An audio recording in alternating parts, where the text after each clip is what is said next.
Assalamualaikum dan salam Sarawakku sayang. Bersama saya Hafizah Munirah Mahrab. Fokus berita malam ini.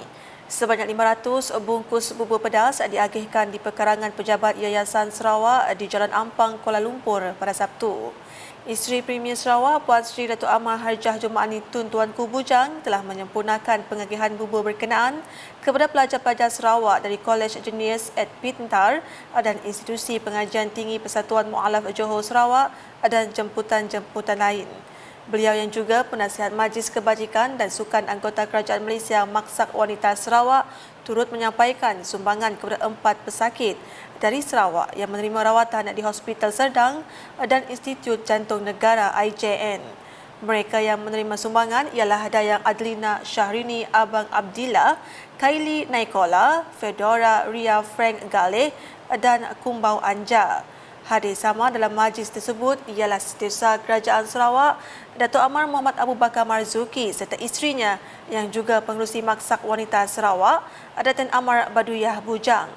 Menteri Pembangunan Wanita, Keluarga dan Masyarakat merangkap Ahli Parlimen Setubong, Datuk Seri Nancy Shukri, Timbalan Menteri Kemajuan Desa dan Wilayah merangkap Ahli Parlimen Kota Semarahan, Datuk Rubiah Wang dan Timbalan Menteri Ekonomi yang juga Ahli Parlimen Muka, Datuk Hanifah Hajah Taib turut hadir dalam program tersebut. Dalam pada itu, Wakil Penerima Sumbangan menyatakan sumbangan yang diterima amat bermakna bagi mengurangkan beban mereka. Laporan seterusnya, ahli-ahli majlis daerah menggalas tugas dan tanggungjawab yang besar. Demikian menurut Timbalan Menteri Kesihatan Awam, Perumahan dan Kerajaan Tempatan Datuk Dr. Penguang Manggil. Beliau berkata lantikan sebagai ahli majlis membawa erti yang besar dan juga tanggungjawab yang berat. Lantikan tuan-tuan dan puan-puan sebagai ahli majlis adalah diluruskan oleh Governing Council dan direstui oleh Tuan yang terutama. That signifies how important your task as ahli majlis. Don't take it easy and lightly. Beliau berkata demikian semasa upacara angkat sumpah pengerusi, timbalan pengerusi dan ahli-ahli Majlis Daerah Limbang MDL pada Jumaat. Dalam hal itu, beliau turut berterima kasih kepada mantan ahli majlis yang telah berkhidmat selama beberapa tahun yang lepas dan mengucapkan tahniah kepada MDL atas beberapa pencapaian yang membanggakan. Saya sangat terharu dengan apa yang telah diuraikan oleh Wali Kota tadi. Especially on your collection rates, mencecah 86% dan collection of areas mencecah 20%. Tahniah kepada Majlis Daerah Limbang. Datuk Dr. Penguang Manggil turut mengucapkan tahniah kepada MDL kerana berjaya beroperasi pada bajet positif dan mempunyai lebihan sebanyak 3.4 juta ringgit. Tambah beliau, MDL telah dinobatkan 4 bintang dalam sistem penarafan bintang di seluruh Malaysia dan mendapat markah 81.02% iaitu di kedudukan 18 daripada 26 pihak berkuasa tempatan PBT di Sarawak dan di peringkat negara tempat ke-53 daripada 123 PBT. Seramai 30 ahli majlis MDL telah mengangkat sumpah di hadapan Datuk Dr. Penguang Manggil di mana 13 daripadanya adalah lantikan ahli baru bagi tempoh 1 April 2023 hingga 31 Mac 2025. Upacara angkat sumpah didahului Wali Kota Majlis Daerah Limbang, Konselor Sufian Mohad, diikuti oleh Timbalan Wali Kota Majlis Daerah Limbang, Konselor Edison Langgar Injan dan ahli-ahli majlis yang lain. Kepaparan di Betong.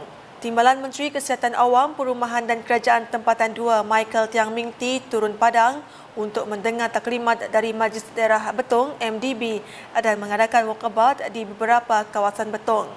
Sesi diadakan pada Jumaat itu turut disertai Timbalan Menteri Belia Sukan dan Pembangunan Usahawan Sarawak, merangkap Ahli Dewan Undangan Negeri Adun Layar Datuk Gerard Rentab Jabu dan Ahli Parlimen Betong Dr. Richard Rapu. Terdahulu, beliau meninjau ruang pejabat seksyen-seksyen di Pejabat Majlis Daerah Betong dan mengambil peluang menyantuni kaki tangan di MDB. Seterusnya, beliau mendengar taklimat yang disampaikan oleh Setiausaha MDB Charlie Keling yang menyentuh mengenai fasiliti, hasil kutipan, kesihatan awam, pelupusan sampah dan beberapa isu yang dihadapi oleh pihak majlis.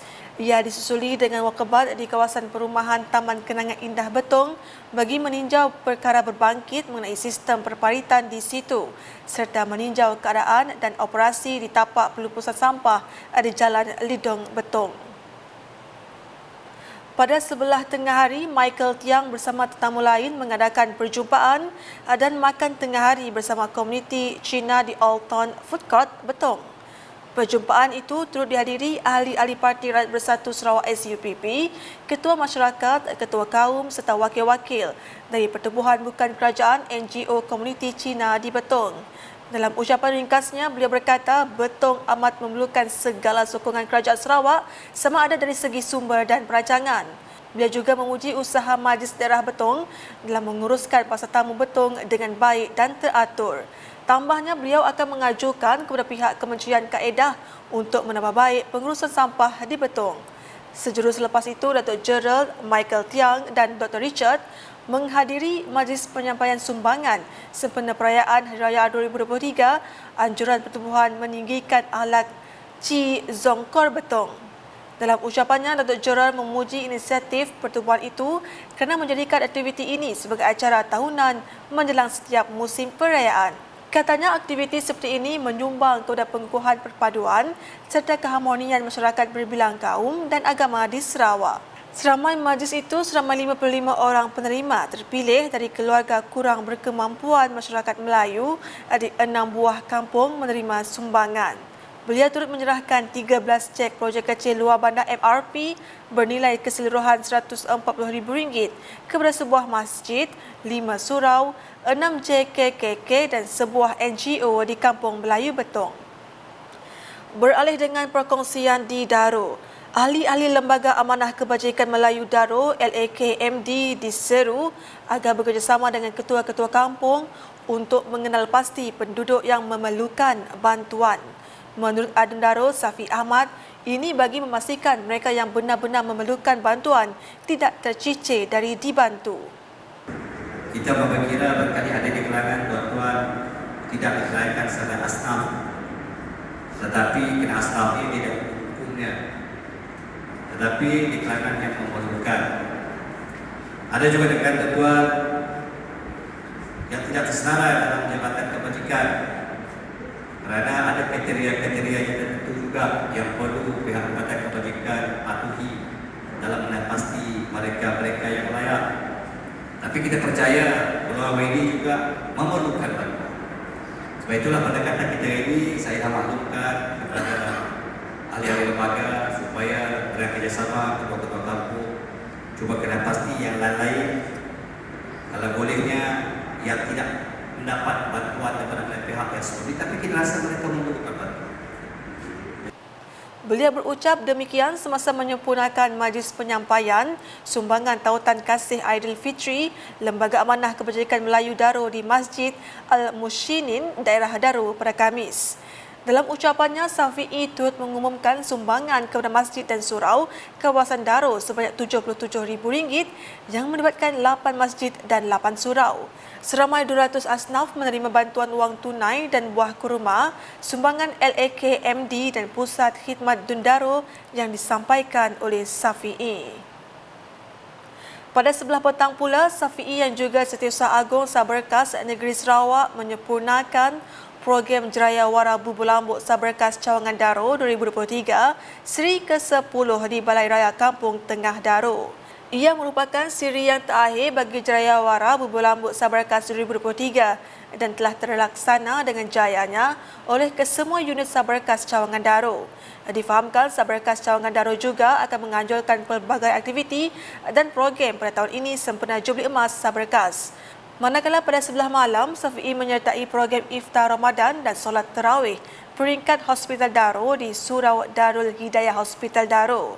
Pada majlis sama, Safi'i menyampaikan sumbangan RM3,000 kepada Surau Darul Hidayah Hospital Daro bagi melaksanakan aktiviti pengimarahan surau sempena Ramadan dan Syawal tahun ini. Edisi ke-11 Safari Ramadan itu adalah yang terakhir disertai Safi'i bersama karya-karya surau dan masjid di kawasan Tanah Besar Daro. Dalam perkembangan lain, Tabung Baitulmal Sarawak TBS memperkenalkan saluran pembayaran baru iaitu kios kutipan zakat untuk memudahkan masyarakat Islam menyempurnakan kewajipan tersebut. Pengurus Besar TBS, Abang Muhammad Shibli Abang Muhammad Naili berkata kewujudan mesin kios tersebut tidak terhad kepada pembayaran zakat sahaja, malah boleh diguna pakai untuk tujuan pembayaran utiliti lain. Kios ini cukup mudah sekali. Kita boleh menggunakan tunai, kita boleh menggunakan kad dan kad e-wallet. Jadi Katanya pelanggan juga boleh membuat pembayaran melalui kaedah pembayaran atas talian seperti portal Baitulmal Kamek, aplikasi Tabung Baitulmal Sarawak serta aplikasi mudah alih SP Global. Beliau menambah banyak lagi kios kutipan zakat akan dilancarkan di kawasan Kuching dan Sibu. Dalam hal itu, TBS katanya telah mengagihkan sebanyak RM22.7 juta hasil zakat setakat 31 Mac 2023 melalui 4 program utama iaitu program mengukuhkan tradisi keilmuan, program membangunkan institusi Islam, program memantapkan kebajikan ummah dan program peningkatan kemahiran ummah. Sekian edisi malam bersama saya Hafizah Munirah. Berita lebih lanjut boleh didapati di semua platform media sosial UKAS termasuk portal ukas.sarawak.gov.my dan UKAS channel di YouTube. Sebelum mengakhiri buletin UKAS, saksikan majlis memasak dan pengagihan bubur lambuk di Masjid Darul Barakah Taman BDC yang dianjurkan oleh Hornbill Skyways. #menyebar fakta, salam UKAS.